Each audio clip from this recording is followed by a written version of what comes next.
Meron ang kasabihan yung cross, yung pag ganyan yung cross.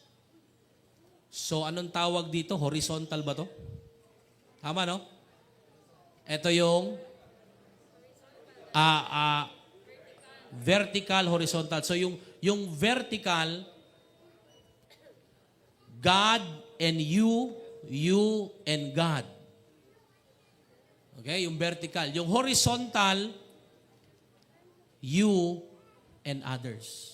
At pinakita ng Panginoon niya, ni Jesus Christ. Siya at saka yung Ama, siya at ang buong nilalang. Pinakamatayan niya.